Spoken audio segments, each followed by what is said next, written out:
the 17th of September 1943, 12 British commandos boarded a Halifax bomber at an isolated airbase near Cairo. Their mission was top secret. The orders had come from Winston Churchill himself to land behind enemy lines in German-occupied Yugoslavia and make a deal with the communist resistance led by Tito. The man leading the mission had been specially chosen by Churchill. He was a soldier, a politician, and an aristocrat, Fitzroy Maclean. The fact that Tito was a roaring Bolshevik and he was a roaring conservative didn't mean that they couldn't cooperate against their abominable enemy. But Churchill and Maclean were taking a huge risk. In siding with Tito, they might wake a monster who would turn Yugoslavia into a totalitarian state. But the alternative was even worse. This is the story of a wartime gamble that paid off. How a Scottish conservative aristocrat befriended a ruthless communist and formed the unlikeliest of coalitions. Together, Maclean and Tito galvanized the resistance who helped win the war in the Balkans and shape the post-war Europe. Joseph Tito would lead a stable, independent Yugoslavia for over 30 years. And Fitzroy Maclean would be admired as one of the key players in the secret war.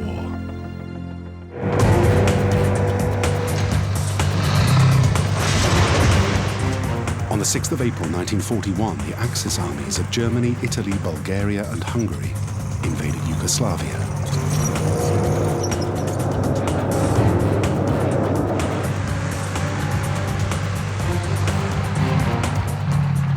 Within 2 weeks, 17,000 civilians were dead. The Yugoslav army had collapsed, and a cloud of fear descended across the country.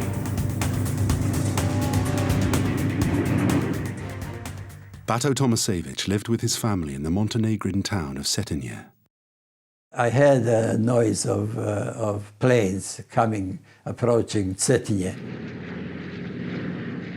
And I ran out in the courtyard. So I called my brother, and there was a girl from school. We saw some small black spots coming out of the planes.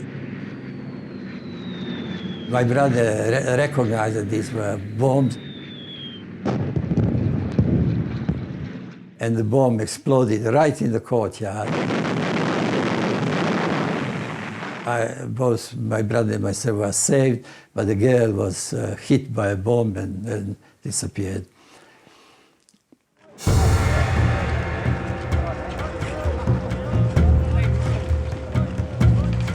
Yugoslavia was a country ripe for takeover. It had been created out of the ruins of World War I, from regions containing radically different people, divided by race, religion, culture, heritage, and even language. It was a volatile mix. Hitler exploited those divisions. Some, like the Croats, welcomed their German conquerors. Others, like the Serbs, loyal to their king, would have much to fear. The Nazis dismembered Yugoslavia. An independent state of Croatia was set up. The rest of the country was occupied by Axis powers. Thousands fled, including the Yugoslavian government and the heir to the throne, King Peter II. They found their way to Britain, to rule in exile. But some men had no intention of running away. One of them was Serbian Colonel Draza Mihailovic of the Yugoslav army. Mihailovic stayed behind. His expertise was guerrilla, and he moved out into the mountains and produced a band of people who would be in the mountains with him, raising difficulties for the Germans. Another who stayed behind was Josip Broz, who preferred to be called Tito, meaning do this or do that.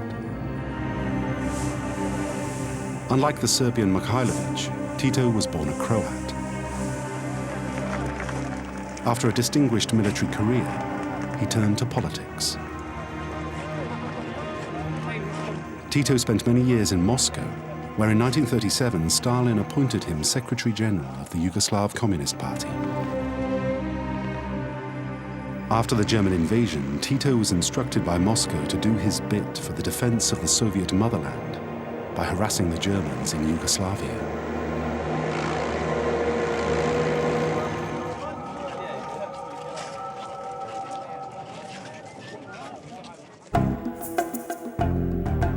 So Tito began recruiting a guerrilla force.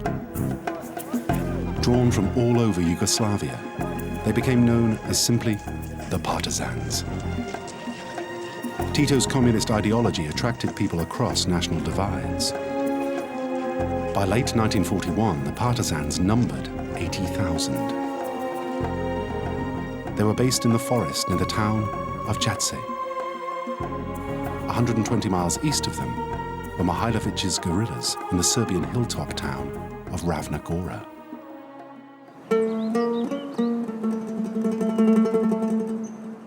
Mihailovic began raising his guerrilla army to fight the Germans so that the king could one day reclaim his country.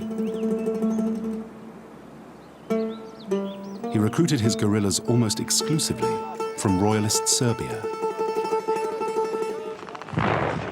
Many of their fathers had fought in the First World War.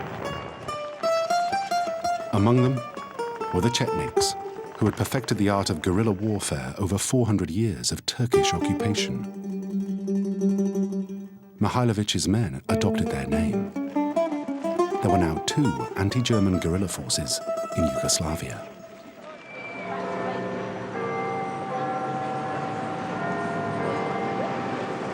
The problem for the British was which of these 2 forces should they support? The natural choice for Churchill and his war cabinet was to back Mihailovic. He was a royalist and he hated communism like Churchill. But soon the situation would become even more confusing.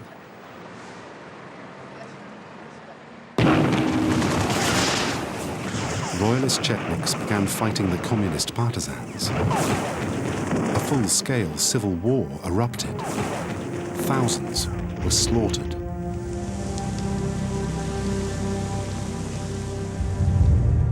In fact, more Yugoslavs would be killed by Yugoslavs than by Germans during the war. That winter, the Germans took ground from both sides, easily.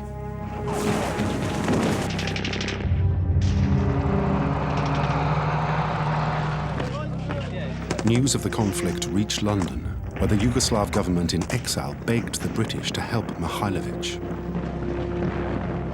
And at first that seemed the most likely outcome.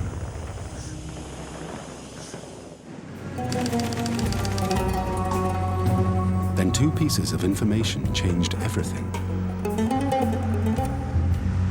British intelligence headquarters for the Balkans was based here in Cairo, Egypt, where Colonel Cleveland Keble had been studying the efforts of Mihailovic's Chetniks.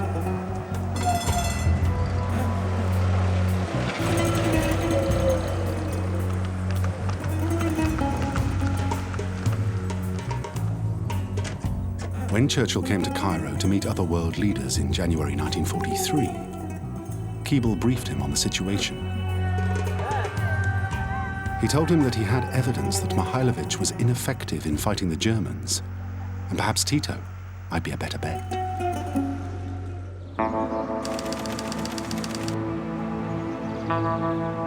Even more damning evidence reached London from a crack team of codebreakers based at Bletchley Park, Buckinghamshire. They intercepted traffic from German radio transmissions all over Europe on captured Enigma machines. The traffic was called Ultra. It revealed the true nature of the fight in Yugoslavia.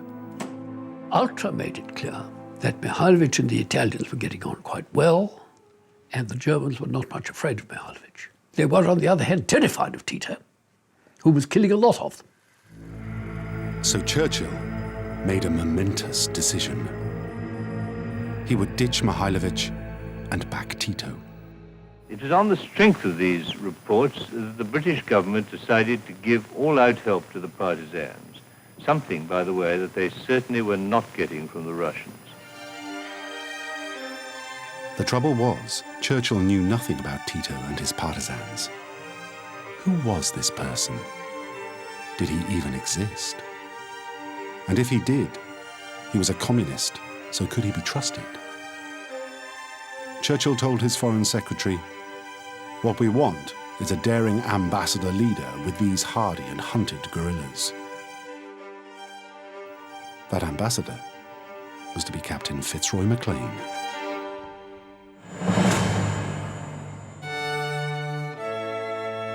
Fitzroy Maclean was perhaps the least likely person to ask to make a deal with a communist. In fact, he hated them. He was born on the 11th of March 1911 into one of Scotland's oldest Highland families. His was a family fiercely proud of its military traditions, one which stretched as far back as the Jacobite Rebellion. The family motto was, "Thank God, I'm a Maclean." He went to Eton and then studied Latin, Greek, and German at Cambridge. And when he graduated, could have done anything. But he chose to join the elite ranks of the diplomatic service.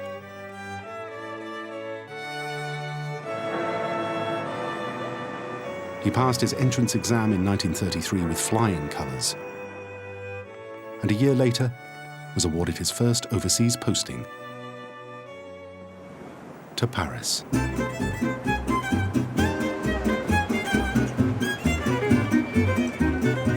Maclean's next 5 years as a diplomat abroad would influence the rest of his life.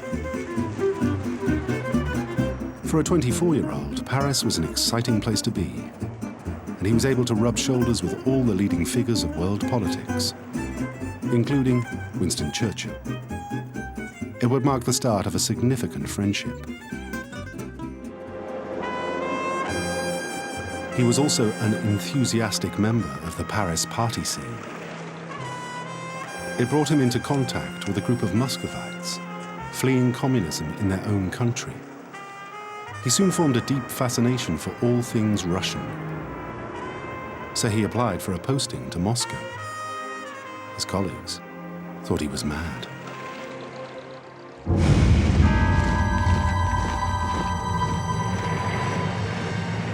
Maclean arrived in Russia at the height of Stalin's murderous Great Purges. Under Stalin's orders, thousands of senior Communist Party members were executed.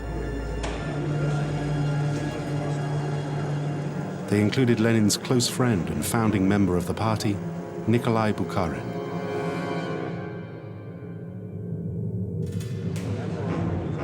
Maclean personally witnessed his 9-day trial in March 1938. It left him disgusted and sealed his lifelong loathing for communism. Then Stalin did something that terrified him. The lights began to burn all night in Moscow. And on August 21st, 1939, the world was set on its heels by the announcement of a treaty between the Russians and the Germans in which they agreed not to fight each other. Here were the admitted arch-enemies in a state of apparent friendship. It was too fantastic to make any sense. It didn't. The shock deal signed by these two sworn enemies was called the Molotov-Ribbentrop Pact. Maclean was convinced that world peace was in jeopardy. He later wrote, "It seemed to me that by linking two of the most blood-soaked regimes in history, war was now inevitable." He was right, because the pact had more serious implications than even he had imagined.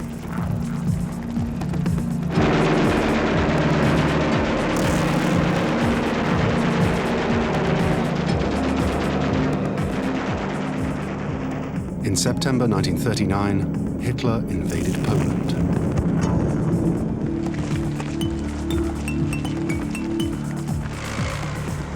the same time, Stalin's Red Army invaded from the east.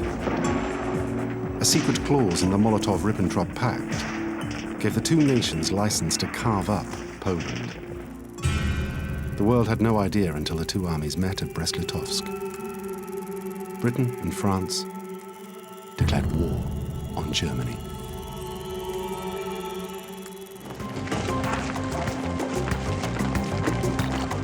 Fitzroy Maclean raced back to London desperate to join up.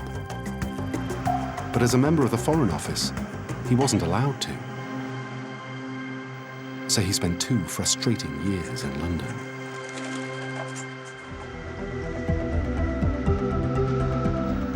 But eventually, he found a loophole. By standing for Parliament, he'd be obliged to resign from the Foreign Office. When Winston Churchill heard of the manner of Maclean's resignation, he jokingly accused him of using the Mother of Parliaments as a public convenience. Maclean then went to the nearest army recruitment office and joined his father's old unit, the Cameron Highlanders. He soon made up for lost time.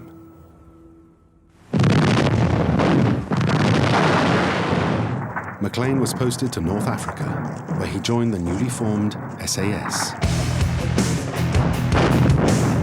He also met and became great friends with Winston Churchill's son, Randolph.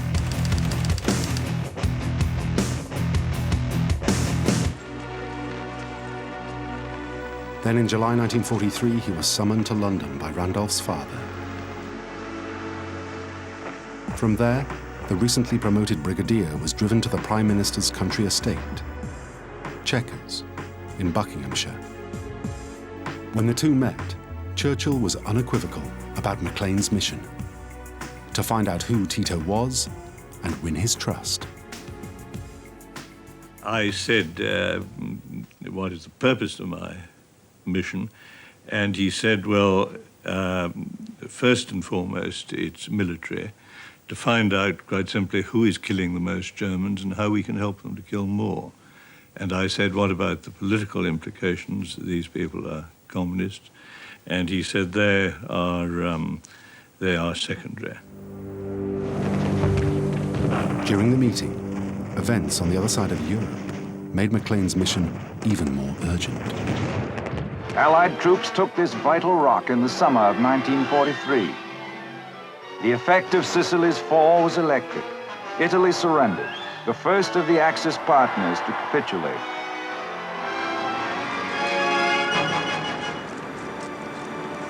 On the 8th of September, Italian troops laid down their arms and marched home, including those in Yugoslavia. As they withdrew, they abandoned their weapons. Tito's partisans managed to seize the arms and supplies of 10 Italian divisions. His army was now bristling with modern military hardware, making them even more attractive to the Allies. All they needed was coordination and direction.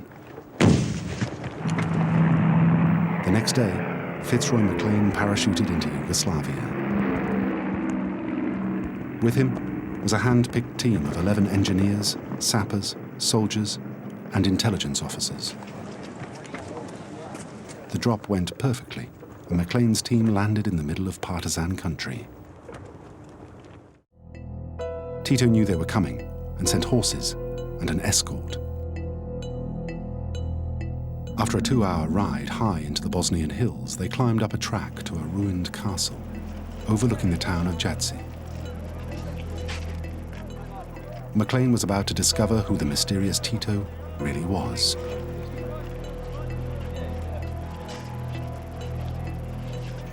He spoke in 1964 about the moment they first met.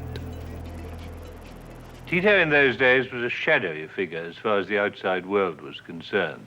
Some people said he was a committee, others a handsome young woman, others that he didn't exist at all.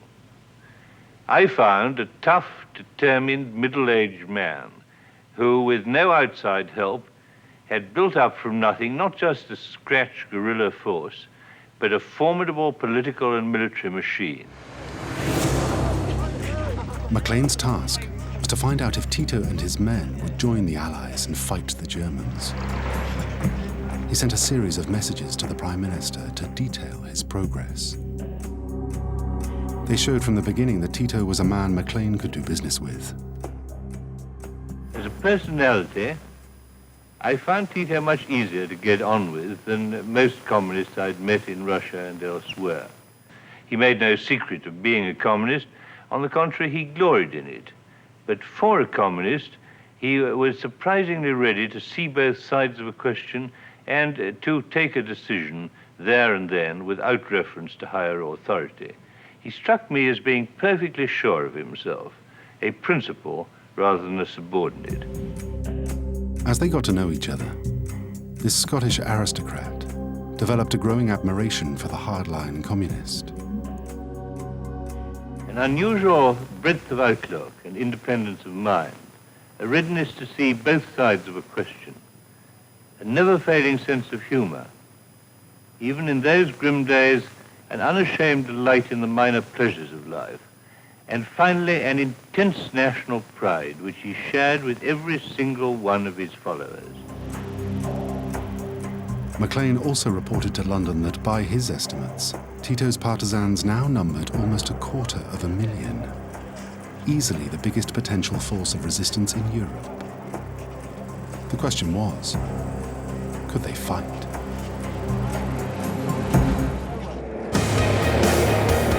Because by late 1943, the Allies needed them. In Italy, American and British forces were driving north, but facing stiff German resistance. Maclean received a message from Supreme Allied Commander in Italy, General Maitland Wilson, known as Jumbo. The Trieste-Ljubljana Railway was a key supply line for the German army in Italy. Jumbo told Maclean to get Tito's men and sever that line.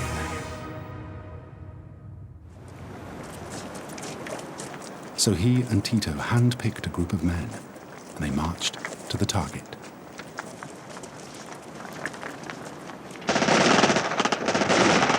The railway was heavily guarded, but Maclean and the partisans managed to fight their way through and set their charges. The outcome was devastating. The supply line to Italy was disrupted for weeks. Tito and Maclean had passed their test, and it didn't go unnoticed.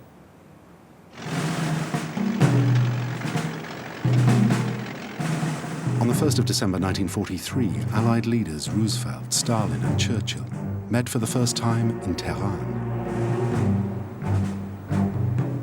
High on the agenda was the situation in Yugoslavia. The so-called Big Three pledged to give all possible help to the partisans. 9 days later, Churchill flew to Cairo from the Tehran conference. Fitzroy Maclean was waiting for him. Churchill told him of the decision taken in Tehran to step up the support for Tito. But Maclean voiced concerns. I said that I had no doubt that the partisans would take power once the war was over and would set up a communist regime. At that point, Winston interrupted me and said, "Do you intend to make Yugoslavia your home after the war? Do you intend to live there?" And I said, "No." And he said, "Well, neither do I, and therefore had we not better leave it to the Yugoslavs to work out what kind of regime they want?"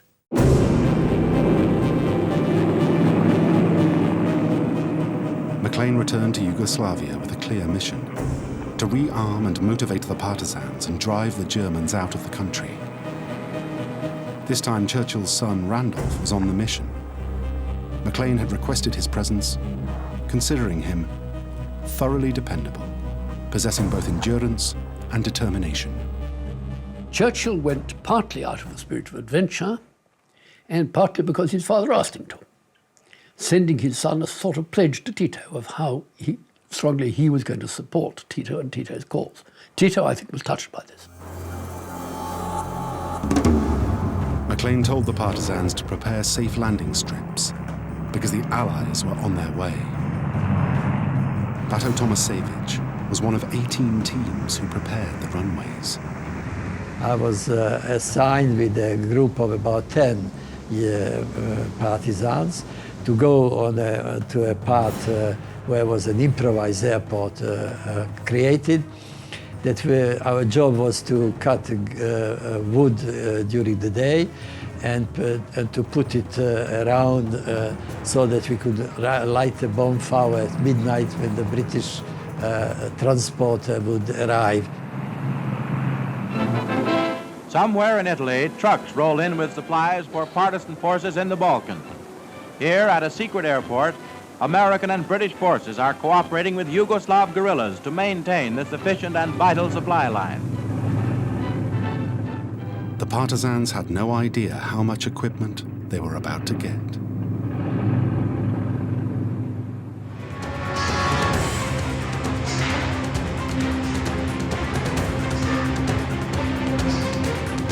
In just 2 nights, they received as much as Mihailovich had in 2 years.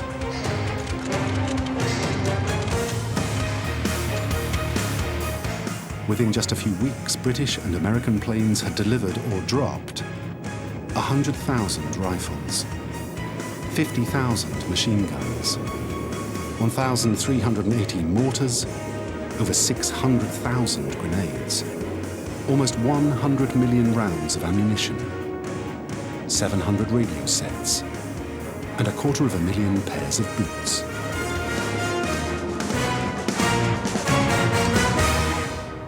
Uniforms, arms, ammunition, food, and what was the most important, recognition as allies of British. So I became dressed in English uniform with the British arms, with the British machine gun.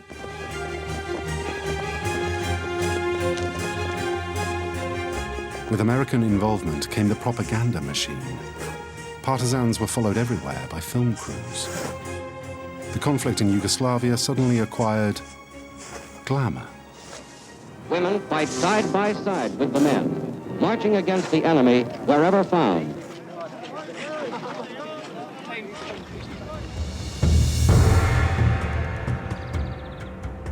But one person who was not pleased by this was Colonel Draza Mihailovich. So the royalist Serbian guerrilla leader, still hiding out in the mountains with his Chetniks, tried to win back British favor. His territory straddled a key German supply line, the railway to Greece. He ordered his men to destroy a bridge on that line. A British agent was with him and took these pictures as it was blown up.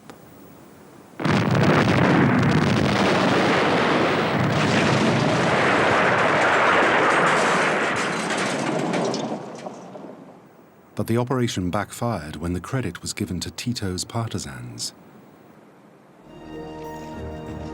Tito, now emboldened, formed a National Council of Liberation, a rival authority to the Yugoslavian government in exile in London. And he appointed himself Supreme Military Commander, Marshal of Yugoslavia. It seemed an appropriate time for Maclean to raise the issue of Tito's plans for Yugoslavia after the war.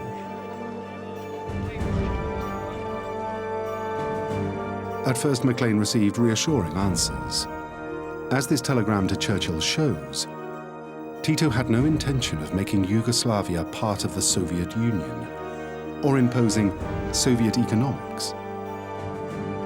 Now that they had nothing to fear, the order was given that all British contact with the Chetniks must cease. British foreign policy had turned full circle. For Mihailovich and his Chetniks, the decision was a catastrophe. Abandoned by the Allies, thousands of them changed sides and joined the Nazis.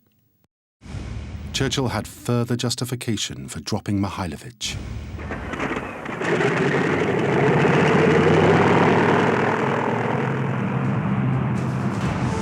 Now the operation entered a new phase.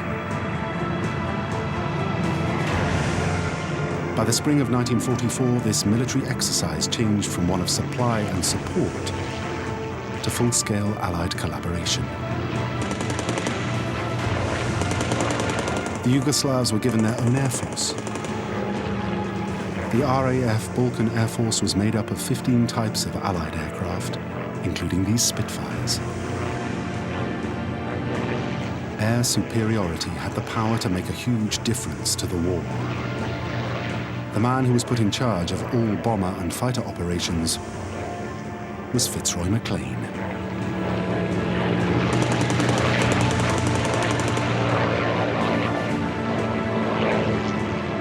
Not only could he now coordinate all future supply drops to the partisans, but he could also plan to attack strategic targets from the air. He would later say the Air Force gave him an incalculable advantage in obtaining quick results. Maclean's Air Force would swing the battle comprehensively in favor of the partisans.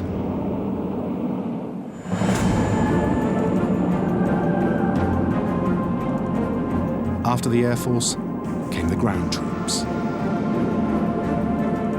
British and American commandos were dropped into the country to train and fight with the partisans. Here, Fitzroy Maclean inspects and addresses some of the Allied troops after their arrival. They trained the partisans like a professional army, preparing them to retake their country. But other events were moving just as fast. The men on the ground pushed north, and in 3 weeks were in Rome.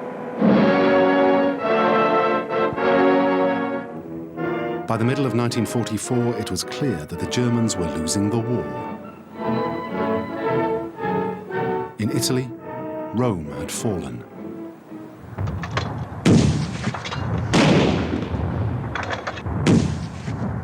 And the British Army were fighting for Florence.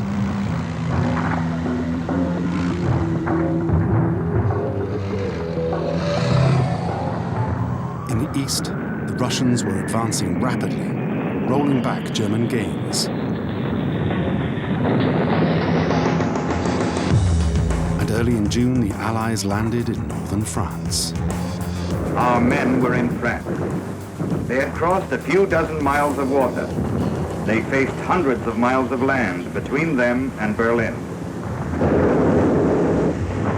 It was time to focus on what shape Europe would take once the war was won. So Churchill decided that he should meet Tito himself. The news reached Fitzroy Maclean, who was with Tito at a new partisan base on the small Dalmatian island of Vis. From here, he and Tito flew to the liberated Italian city of Naples to meet Churchill. The royalist Yugoslav government in exile and many other senior Allied commanders also traveled for the conference. On the 17th of June, they seemed to reach a deal. Once Yugoslavia was free, Tito agreed to somehow work with the government in exile. He even agreed that King Peter could retain his crown.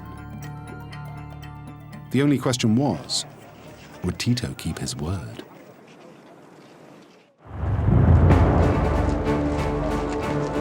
By now, the war in Yugoslavia was nearing its climax. In September 1944, Stalin's Red Army crossed the border into Yugoslavia and raced towards the capital, Belgrade. The bulk of Tito's partisans were already massing on the outskirts of the city. In the face of the assault, the Germans retreated.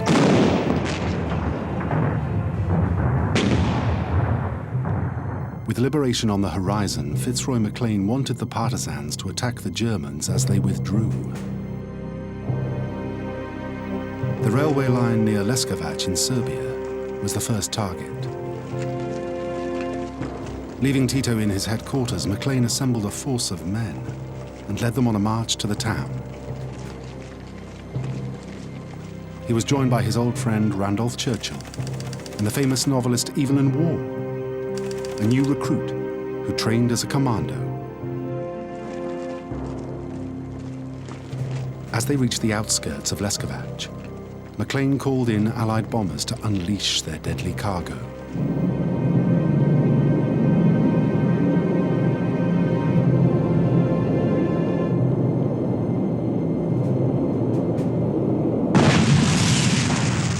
Led by Maclean, the partisans then attacked on the ground, blowing up railway tracks and bridges.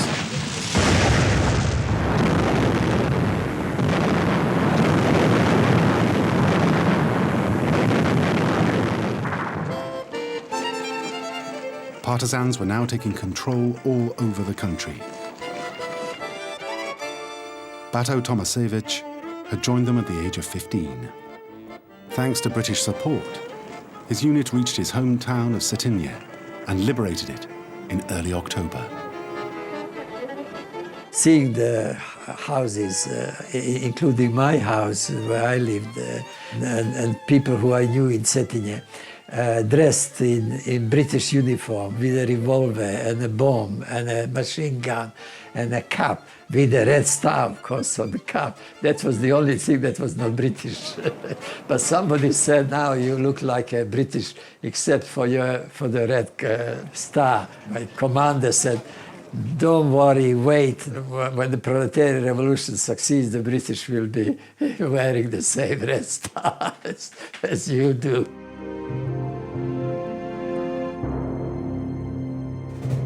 Just a few miles west of Cetinje, Fitzroy Maclean and his men marched on looking for new targets.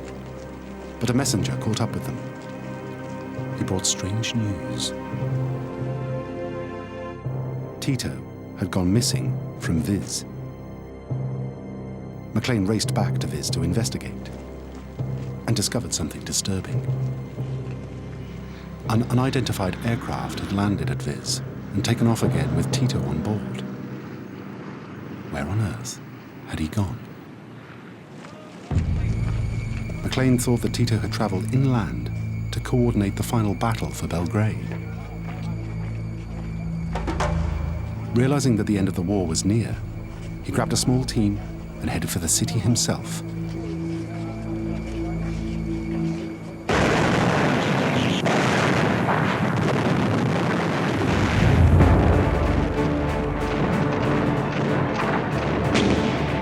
They arrived as the battle for the city was at its peak.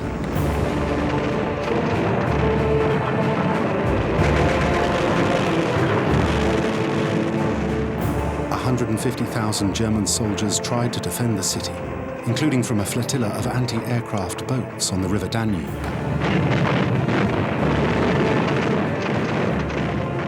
But after 16 days of fighting, the Red Army and the partisans broke through their lines.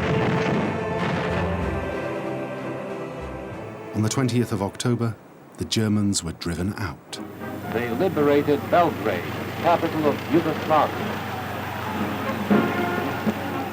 It was a triumph for the Red Army, but also for Tito, Maclean, and the partisans.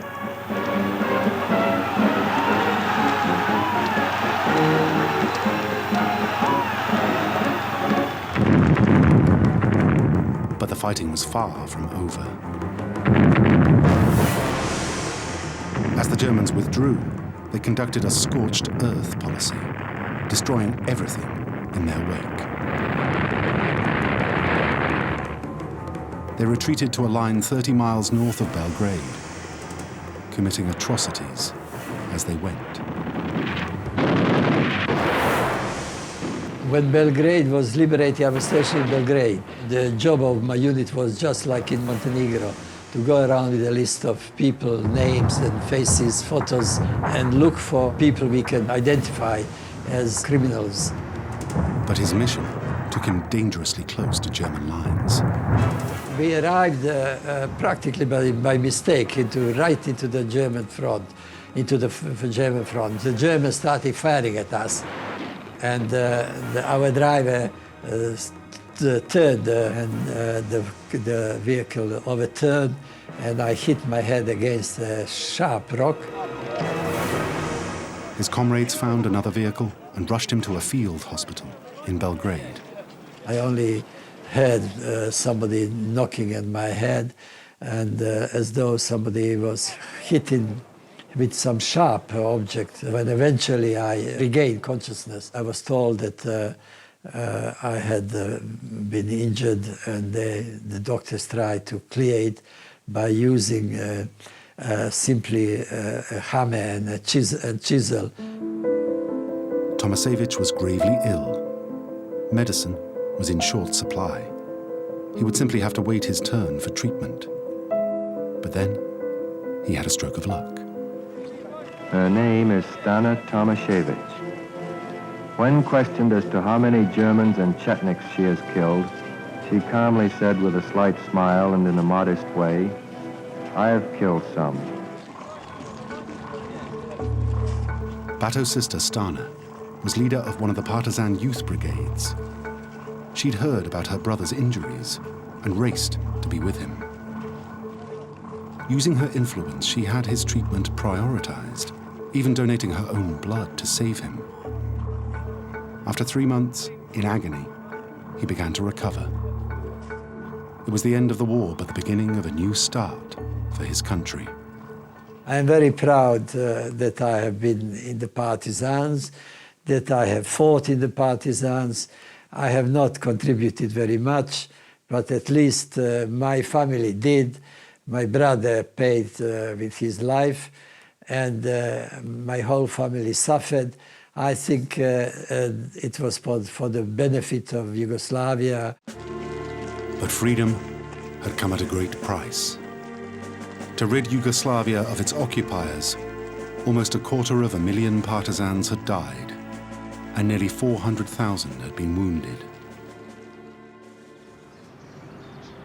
A week after the liberation of Belgrade, Maclean found Tito in a villa on its outskirts. Tito revealed that he hadn't been in Belgrade after all. He'd been to Moscow, where he'd received instructions direct from Stalin.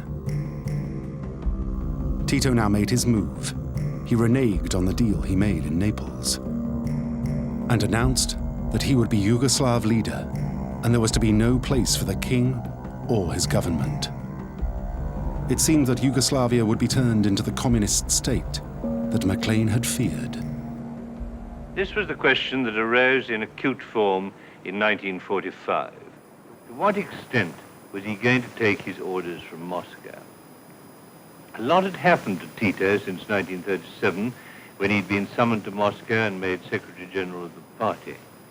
In company with hundreds of thousands of his fellow countrymen, he had undergone the hazards and hardships of a savage, bitter war. He'd built up from nothing a great military and political machine. He'd tasted the triumph of ultimate victory. And now, when all was said and done, he could claim that he had driven the Germans from his country by his own efforts and by those of his followers.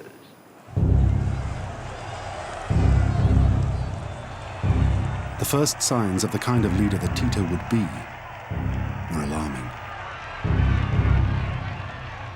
He embarked on a campaign of revenge against the Chetniks. On the 13th of March 1946, his old rival, the Chetniks' leader, Draza Mihailovic, was captured. He went on trial on the 10th of June. He was charged with collaborating with the Germans.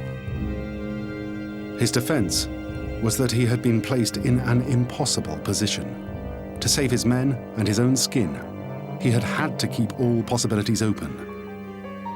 But the judges found him guilty and sentenced him to death. At the same time, on the other side of the Atlantic, Churchill warned of the spread of communism throughout Europe. From Stettin in the Baltic to Trieste in the Adriatic, an iron curtain has descended across the continent. Behind that line lie all the capitals of the ancient states of Central and Eastern Europe. The communist parties, which were very small in all these eastern states of Europe, have been raised to preeminence and power far beyond their numbers and are seeking everywhere to obtain totalitarian control. So had Churchill and Maclean made a terrible mistake?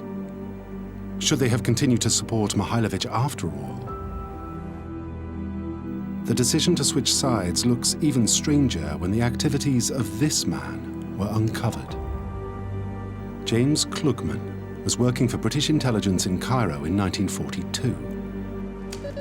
It was he who compiled the reports that ultimately influenced Churchill to ditch Mihailovich and support Tito.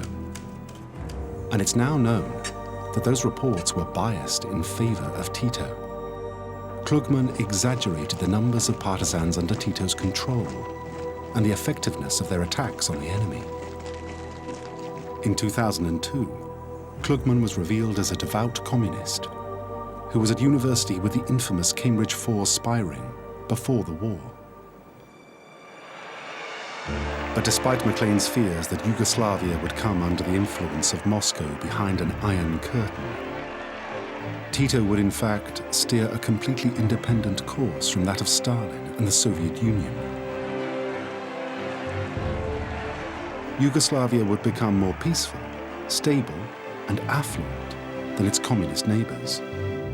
That may have been partly due to the efforts of Churchill and Fitzroy Maclean. In the long term, I think the fact that he had a connection with Churchill during the war encouraged Tito to believe that he mustn't remain necessarily under Stalin's heel. And when Stalin tried to bully him, he flounced out. For a man born into such a divided country, Joseph Tito managed the seemingly impossible.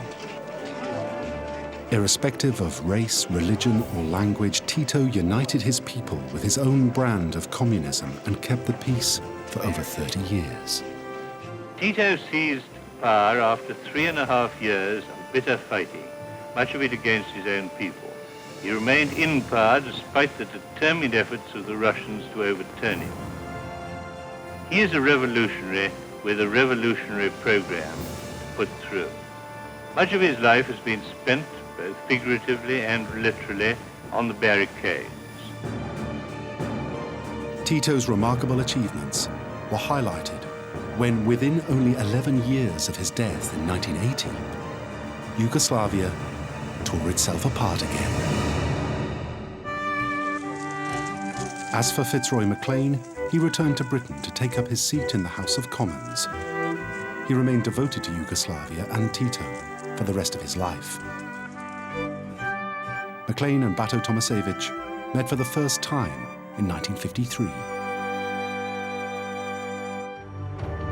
But Tomasevich's story would be even more extraordinary. He became a diplomat working in Tito's government, and he was one of the very few survivors of the aircraft which crashed on takeoff in Munich in 1958, killing many of Manchester United's Busby Babes. Fitzroy Maclean and Bato Tomasevich remained friends until Maclean's death in 1996. He was very proud and very pleased that he could contribute to Yugoslavia, and he did made great contribution to Yugoslavia. Without Fitzroy, it would not have been the same place.